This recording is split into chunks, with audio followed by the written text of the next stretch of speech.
Now that we have prepped ourselves, it's time to move on to actually tell the story. And in this portion of the lesson, we're going to do a deep dive on orbiting, or as some people call it, circling. We will look at what orbiting is, and we'll give ourselves lots of examples of how to actually orbit in a storytelling setting. These examples are based on a script. I recommend that you download this script and follow along, and it is in this lesson. So just scroll down and you'll find it right there. All right, let's get to it. Lesson 3B, Orbiting. Before we take our deep dive on orbiting, I recommend that you download and print the script that's in this lesson. Follow along with that. It will help you stay connected to the examples. Storytelling has some building blocks, and these building blocks are statements and questions. So we start with a single statement, and we orbit outward from that statement. We vary and shuffle question type. So we might have an affirmative question, a question with an affirmative answer.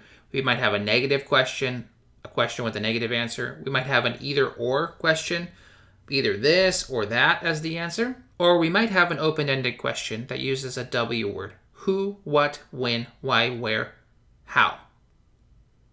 We personalize questions and answers. So I can ask questions about myself. I can ask questions about students in the room. I can ask questions about a character in the story, and all of that stems from that one statement that we are using. I might say, Johnny is sad. Am I sad? Are you sad? Oh, you're happy. Ah, Elizabeth is happy. Class, Elizabeth is happy. Is Elizabeth happy? Is Johnny happy? No, Johnny is sad. Is Elizabeth happy? Ah, Elizabeth is happy. Elizabeth is happy, but Johnny is sad. Using those kinds of questions and statements and answers that come from the students themselves, we're able to orbit that original sentence and teach that original sentence in context. We're able to compare and contrast in this way. We're able to say, Elizabeth is happy, Johnny is sad. How am I? Oh, I am ecstatic. Those sorts of comparisons are possible through orbiting. As a review, we have these kinds of questions that we can use in orbiting. Yes answer questions, no answer questions, either or questions, and the W questions. This is a poster that is available in this lesson. I recommend that you download it, print it, and tape it to the back wall in your classroom. And that way you can look at this chart and remember the different types of questions you can use during your orbiting. This is also helpful because we want to vary the questions that we ask. We don't just want to go in order every single time. Yes question, no question, either or question, W question. That gets repetitive, that gets easy to guess. And when students can guess your pattern of questioning, they stop processing the language and they start guessing. That's not what we're going for. We are going for processing of L2, and to do that, the questions need to be varied. So let's start with the sentence. Sarah is from Mexico. That's our starting point. We're right here at the beginning, in the center of our spiral, and we'll spiral outward as we ask more questions. Our statement is Sarah is from Mexico, and we need a question with a yes answer. Is Sarah from Mexico? Well, according to our statement, she is. Is Sarah from Mexico? Yes. A question with a no answer. Sarah is from Mexico. Now here's a question with a no answer. Is Sarah from Canada? No, Sarah is not from Canada. Sarah is from Mexico. This is an either or question. Is Sarah from Canada or is she from Mexico? Ah, she's from Mexico. She's not from Canada. Now an open-ended question. Sarah is from Mexico. We need one of the following. Who, what, when, why, where, or how. And we can use any one of those. Where is Sarah from? Sarah is from Mexico. We are at the beginning of our orbiting journey, but we're going to use the gravity of the questions and the statements to propel us and to slingshot us around these different questions to the next one. Where does Sarah live? It's a good idea to personalize this input here.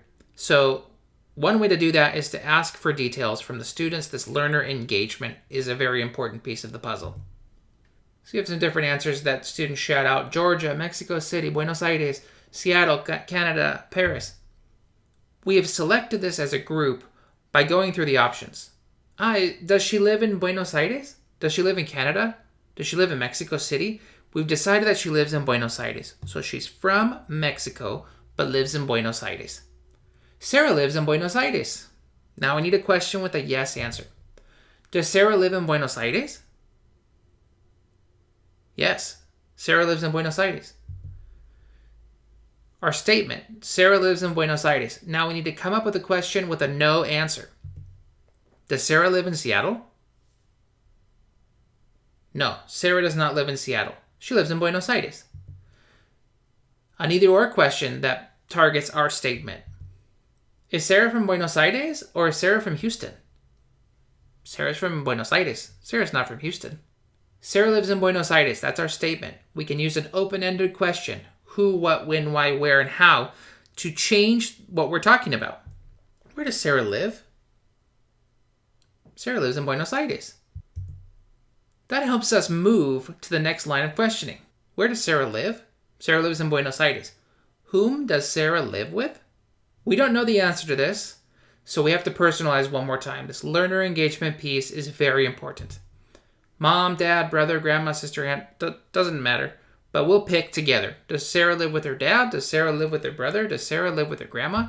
We find out that Sarah lives with her mom. We want to shuffle these questions around so that we don't use the same order over and over again. Sarah lives with her mom. Now let's try an either or question. Does Sarah live with her mom or her cousin? Sarah lives with her mom. A question with a no answer. Does Sarah live with her brother? Sarah lives with her mom. That's our target statement. We're always going back to that target statement because that's the only thing we're trying to teach right now. Sarah lives with her mom. That's the only sentence we have to worry about. The questions are just variations of that statement. Does Sarah live with her mom? Yes, Sarah lives with her mom.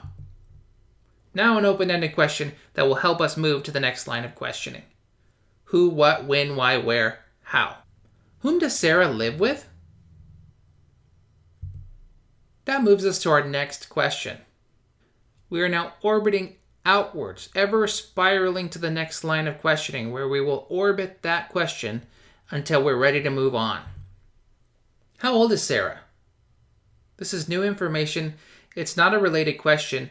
We are now expanding the scope of questioning. So we started with Sarah is from Mexico. Sarah lives in Buenos Aires. Sarah lives with her mom. How old is Sarah? We want more information about Sarah. And so the scope of what we are talking about grows as we orbit outward. Again, we want to personalize this. We want learners to be engaged. And so we ask them to provide the detail. How old is Sarah? They can say anything they want to. 15, 1753, 20, 33, 88. After some discussion, we decide that Sarah is 20 years old. Okay, now we have Sarah is 20 years old. We want to shuffle this content up so that we are not asking the same order of questions every single time. We'll start with a no answer. Sarah is 20 years old. That is our target sentence. That is the sentence that gets all of the focus. Is Sarah 99 years old? No, she's not 99. She's 20. Sarah is 20 years old. Either or question. Is Sarah 20 or 22 years old? Sarah is 20 years old. This is our target sentence. Question with a yes answer. Is Sarah 20 years old? Yes, Sarah is 20 years old. We're going to end this with an open-ended question. Who, what, when, why, where, and how. How old is Sarah? How old am I? How old is Johnny? How old is Elizabeth? These are different questions we could ask, but let's do this one. How old is Sarah? From here, we can move on to the next line of questioning and even on to the next line of questioning. In this one, we don't have to orbit every single item that we introduce. So I'm going to add a sentence for students and then start a new line of orbiting questions. Sarah is a student. We know student from the first day of class. We know is from the first day of class. This is not a hard sentence. It's in bounds. So we're going to just skip over that one and move on to, what does Sarah study? What does Sarah study? Let's orbit this for a while. Again, learner engagement is very important, so we're going to ask them to answer that question. What does Sarah study? They have to answer in Spanish because it's a Spanish class, or they have to answer in French because it's a French class, or they have to answer in Italian because it's an Italian class. But that's the idea. They have to personalize on their own.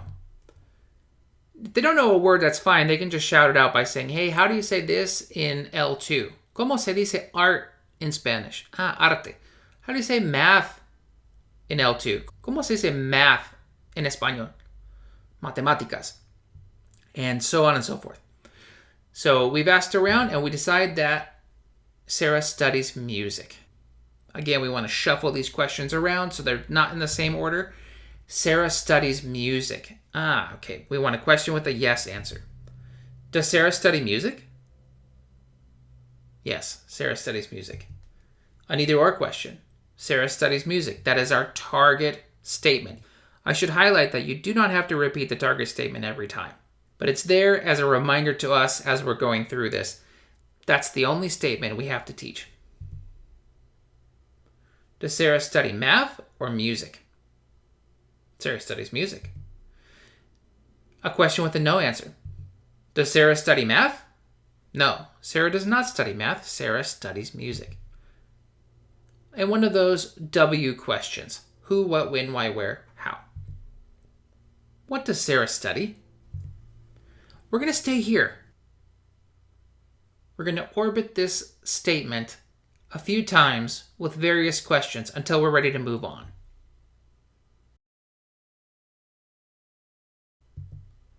Am I a student? So now we talked about Sarah being a student and Sarah studying music. Talking about myself is a good way to incorporate that I form.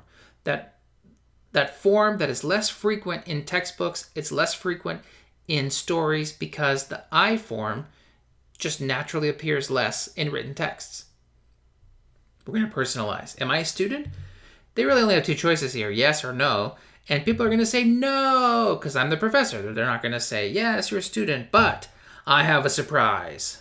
I am a student too because although I'm a Spanish professor, I study French. And students don't think this is that funny, but I find it funny because I am a student of French. And surprise, you were wrong. I want to shuffle this up though. I don't want to keep the same order of questioning every single time. So here we go. I study French. A question with a yes answer. Do I study French? Yes, I study French. Do I study French or Spanish? Well, I study French. A question with a no answer. Do I study math? No, I do not study math. I study French. A question with a W. Who, what, when, why, where, how. Something more open-ended. What do I study? Well, I study French. What does Sarah study? Sarah studies music. So now we have comparisons. We have a whole set of orbiting questions about me using the I form, which is exactly what we want to do. Vary the form, vary the questions, vary the order, so that learners get many opportunities to process L2. Now, once we're done orbiting that particular statement, we're going to use the gravity of the statement to slingshot us forward to the next line of questioning, the next statement to orbit. Each time we do this, we expand what we can talk about and we expand the vocabulary that is in bounds. By doing this over the course of many stories, students are able to expand their vocabularies very quickly. And the amount of vocabulary that's in bounds grows at a rapid pace. As you can see, orbiting is perhaps the most fundamental skill for the beginning storyteller, and I recommend that you spend a lot of time with this. At the end of the lesson, there is a worksheet that I recommend that you complete. It's going to help you to practice this skill of orbiting so that it becomes second nature to you. Once you get a handle on asking this kind of orbiting question, It gets easier and easier, and your mind is freed up to create engaging stories with learners.